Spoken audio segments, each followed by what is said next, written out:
It's time for fall. So, pumpkin pie spice or apple cider donut? Let me know in the comments below. Hey tribe, Dawna here from Transformational Healing. Today we're going to talk about the Autumnal or the fall equinox. In the northern hemisphere, this celebration typically falls around September 20th to the 23rd. The exact day each year changes as it is an astrological alignment, and it's one of the 2 days with equal amounts of daylight and night each year. To my tribe down under, who are getting ready to celebrate the vernal equinox, or the spring equinox, that many call Ostara, I'm hoping that you get to enjoy all those wonderful spring flowers. So, let's take a quick journey around the world, and perhaps even through time, to explore some of the various ways that the fall season is celebrated. The Jewish New Year, or Rosh Hashanah, is a time of remembrance and reflection. It is followed by Yom Kippur, the Day of Atonement. The Catholic Church celebrates Michaelmas, or the Feast of Angels, on September 29th. The Chinese have huge mooncake festivals in honor of the harvest full moon at this time.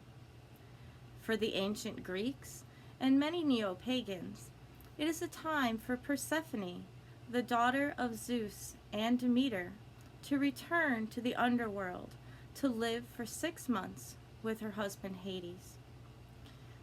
They also have festivals for both Dionysus and his Roman counterpart Bacchus at this time. Give a definite cheer for those wine festivals. In Japan, for both the spring and the autumn equinox, it's a time for the ancestors. It is common to honor the ancestors. It is common for families to sweep and decorate the graves of those who have passed over. The Druids will be gathering to celebrate Mabon Celebrations, or the light of the water. This celebration focuses on the balance of the light and the dark in the world. The Norse, or the Asatru, gather to celebrate winter nights. This is their final harvest holy tide, and it's a time of both thanksgiving and of petitioning the gods for protection through the winter months. In India, many celebrate the goddess festival of Navaratri, or the Durga Puja, for 9 nights. This festival is an agricultural affair with special meals for each day, but it is in honor of Durga, the Hindu goddess of strength, motherhood, and the protector of the universe. Durga is one of the many forms of Shakti. Here in the US, we like to spread those fall celebrations as wide as we possibly can. We started with Lammas, or Lunasid, as the first harvest festival all the way back on August 1st, when it was still the middle of summer. Typically, the Ren fairs and the Celtic festivals have started and will continue to happen all the way through late October, when we throw in the Oktoberfests. For most, though, Labor Day signals the end of summer and back to school. So we might acknowledge the first day of fall as a time of harvest home gathering. And some have big celebrations and others do not. But it is definitely a time to pick apples, work on our canning, and get all our harvest stored away. We might even start thinking about pumpkins or gourds. We journey to go visit the corn mazes, and we go on hay rides and all those wonderful memories of childhood and the memories that we can make with our families now.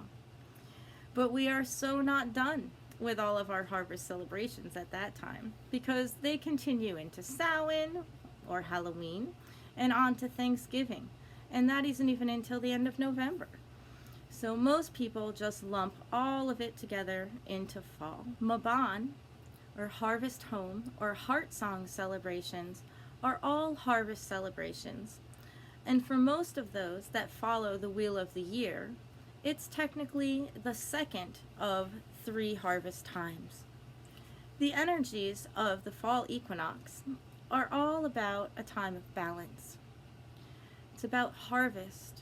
It's about gratitude and preparation for the coming year, for the coming winter, and for being with family. It's a time to stock up on all of those things that you might need for winter.